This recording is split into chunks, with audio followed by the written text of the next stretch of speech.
Assalamualaikum warahmatullahi wabarakatuh. Perkenalkan, saya Putri Puji Lestari dari kelas Perbankan Syariah G dengan NIM 4022101189. Di sini saya akan menjelaskan tentang proses pelaksanaan haji tamattu. Ibadah haji tamattu. Haji tamattu yaitu mengerjakan umroh terlebih dahulu, baru kemudian mengerjakan haji. Proses ibadah umroh pada haji tamattu harus dilaksanakan pada musim haji, yaitu mulai dari tanggal 1 Dzulhijjah sampai tanggal 8 Dzulhijjah. Haji tamattu mengharuskan jemaahnya untuk membayar dam atau hadyu yang terdapat pada rangkaian haji. Prosesi ibadah umroh yaitu jemaah haji memakai pakaian ihram dari mikot dengan niat umroh. Dilanjutkan dengan prosesi tawaf. Tawaf mengelilingi Ka'bah sebanyak 7 kali berlawanan dengan arah jarum jam. Selanjutnya yaitu proses sa'i. Proses sa'i yaitu berlari-lari kecil dari Bukit Safa ke Bukit Marwah dilakukan sebanyak 7 kali putaran dengan bolak-balik. Prosesi ibadah umroh yang terakhir yaitu tahallul.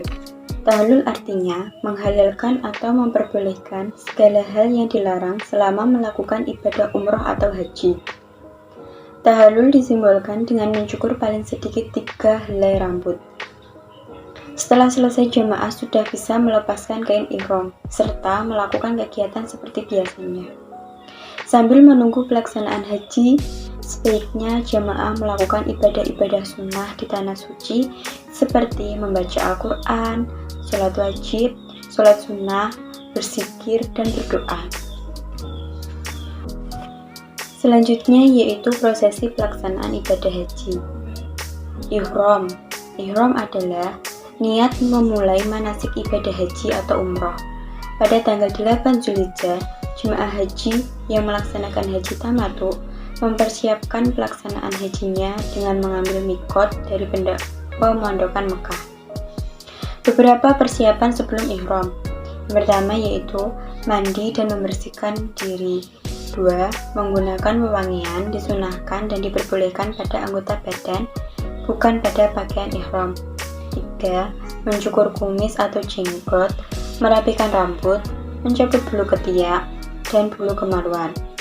4. Memakai pakaian ihram. Dan terakhir yaitu membaca niat dan talbiyah. Berikut merupakan pakaian ihram pria dan wanita. Pakaian ihram pria yaitu 2 helai kain ihram berwarna putih dan tidak berjahit, yaitu untuk menutup bagian bawah atau dikenakan sebagai sarung disebut izar, dan 1 helai kain lainnya digunakan sebagai selendang yang disebut rida. Pakaian ihram yang digunakan oleh perempuan sangatlah mudah, seperti pakaian yang digunakan untuk sholat. Pakaian ihram diharuskan yang menutup aurat kecuali pada wajah dan telapak tangan. Pakaian yang digunakan disunahkan berwarna putih.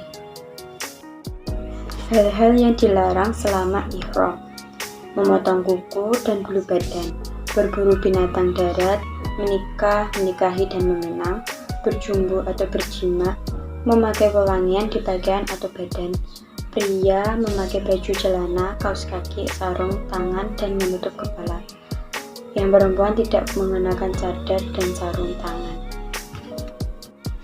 Hal-hal yang diperbolehkan selama ihram: mandi dengan air dan sabun yang tidak berbau harum, mencuci pakaian ihram dan mengganti dengan lainnya, mengikat izar atau pakaian bawah sarung ihram, berbekam, menyembelih hewan ternak atau bukan hewan buruan, bersiwak atau menggosok gigi walau ada bau harum dalam pasta giginya selama bukan maksud digunakan untuk parfum, memakai kacamata, menyisir rambut. Berikut merupakan prosesi pelaksanaan ibadah haji. Dimulai dari mabit di Mina. Sehari sebelum pelaksanaan wukuf, jemaah pergi ke Mina dan bermalam di sana dengan memperbanyak zikir dan doa. Menuju Arafah, bermalam pada hari tarwiyah hukumnya sunnah dan bukan termasuk rukun atau wajib haji. Selanjutnya, wukuf di Arafah. Wukuf di Arafah adalah berkumpulnya seluruh jamaah haji tanpa terkecuali, baik itu dalam keadaan berdiri, duduk, atau terbaring, Dilanjutkan dengan mendengarkan khutbah serta disarankan untuk memperbanyak membaca talbiyah, zikir, tilawatul Quran, dan doa sambil menunggu matahari terbenam. Selanjutnya yaitu mabit di Musdalifah. Selama mabit di Musdalifah, jamaah diperbolehkan mencari dan mengumpulkan batu kerikil untuk jumrah Aqobah. Dianjurkan untuk memperbanyak talbiyah, berzikir, berdoa, dan membaca Al-Quran sambil menunggu waktu untuk berangkat ke Mina. Jumrah Aqobah di Mina. Untuk menuju ke Mina bisa dilakukan dengan menaiki kendaraan maupun berjalan kaki. Setibanya di Mina, kemudian menunggu giliran untuk prosesi jumrah dengan mengikuti arahan dari pembimbing.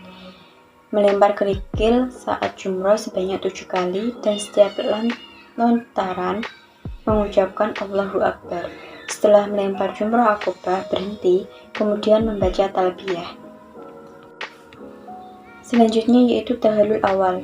Tahallul awal dilakukan sebagai simbol telah melaksanakan jumrah Aqobah. Tahallul awal menandakan bahwa sudah terbebasnya larangan ihram kecuali yang berkaitan dengan wanita. Setelah itu dilanjutkan menuju Mekah untuk melaksanakan proses tawaf. Tawaf ifadah. Memasuki Masjidil Haram dengan mendahulukan kaki kanan sambil berdoa, kemudian berjalan dengan tenang dan khusyuk sambil terus membaca talbiyah. Prosesi tawaf diawali dari Hajar Aswad atau sejajar serta berakhir juga di Hajar Aswad atau sejajar. Ketika bertemu Hajar Aswad, maka bisa memulai untuk menciumnya. Namun jika tidak memungkinkan, maka bisa juga dengan mengusap atau memberi isyarat tangan pada posisi yang jauh sambil berdoa.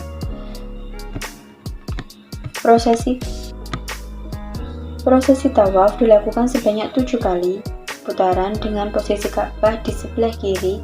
Bagi pria disunahkan untuk berlari kecil pada 3 putaran awal dan berjalan biasa pada 4 putaran akhir. Selanjutnya yaitu sholat sunat makam Ibrahim. Setelah melaksanakan sa'i, dilanjutkan dengan menuju makam Ibrahim sambil membaca doa. Pada rakaat pertama dianjurkan untuk membaca surat Al-Kafirun, dan pada rakaat kedua dianjurkan untuk membaca surat Al-Ikhlas. Setelah selesai sholat, kemudian membaca doa. Kemudian yaitu minum air zam-zam, menuju tempat air minum zam-zam, dan minum pada tempat yang telah disediakan. Prosesi pelaksanaan ibadah haji selanjutnya yaitu sa'i di Bukit Safa dan Marwah. Sa'i adalah berlari-lari kecil antara Bukit Safa dan Marwah sebanyak 7 kali putaran. Sa'i merupakan salah satu rukun haji sehingga tidak bisa ditinggalkan. Jika pada bagian sebelumnya sudah melakukan sa'i pada tawaf qudum, maka tidak mengapa jika tidak mengerjakan sa'i ba'da ifadah ini. Adapun tata cara sa'i yaitu dengan naik ke Bukit Safa lalu menghadap ke arah Ka'bah hingga melihat Ka'bahnya. Disunahkan berlari-lari kecil dengan cepat di antara 2 tanda lampu hijau bagi laki-laki, lalu berjalan biasa menuju Marwah dan menaikinya. Proses sa'i dilakukan sebanyak 7 kali yang berakhir di Marwah.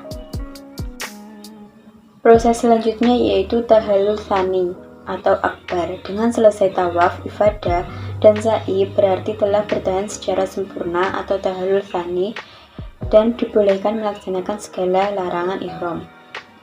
Yang selanjutnya yaitu hadyu. Bagi yang berhaji tamattu dan qiran diwajibkan untuk menunaikan dam atau menyembelih hewan yang disebut hadyu. Bagi yang tidak mampu maka bisa digantikan dengan puasa 10 hari, 3 hari selama musim haji atau hari-hari tasyrik di tanah suci dan 7 hari di tanah air. Prosesi selanjutnya yaitu menuju Mina. Setelah melaksanakan hadyu, jamaah kembali ke Mina untuk menunaikan jamarot. Melaksanakan jamarot, setelah sampai di Mina, jamaah kembali melakukan 3 jenis lempar jumrah yaitu Jumratul Ula, Jumratul Futsal, dan Jumratul Aqobah. Masing-masing dari proses jamrat ini dilakukan sebanyak 7 kali lemparan dengan tata cara atau kaifiyat yang sama seperti sebelumnya. Proses Jumrat ini bisa dilakukan dari tanggal 11 hingga tanggal 13 Dzulhijjah. Nafar awal adalah jika seluruh jamarat telah diselesaikan pada tanggal 12 Dzulhijjah, maka disebut haji nafar awal. Nafar tsani, jika seluruh jamarat telah diselesaikan pada tanggal 13 Dzulhijjah, maka disebut haji nafar tsani. Prosesi pelaksanaan ibadah haji selanjutnya yaitu kembali ke pemondokan. Setelah melaksanakan jamarat, jamaah bisa kembali menuju pemondokannya masing-masing untuk beristirahat sambil menunggu jadwal kepulangan ke tanah air. Yang terakhir yaitu tawaf wada. Sebelum meninggalkan Mekah, jamaah diwajibkan untuk melakukan tawaf wada sebagai tanda bahwa jamaah seluruh rangkaian ibadah haji telah selesai dan akan berpisah dengan tanah suci Mekah. Sekian dari saya. Apabila ada salah kata, saya mohon maaf. Wabillahi taufiq wal hidayah. Wassalamualaikum warahmatullahi wabarakatuh.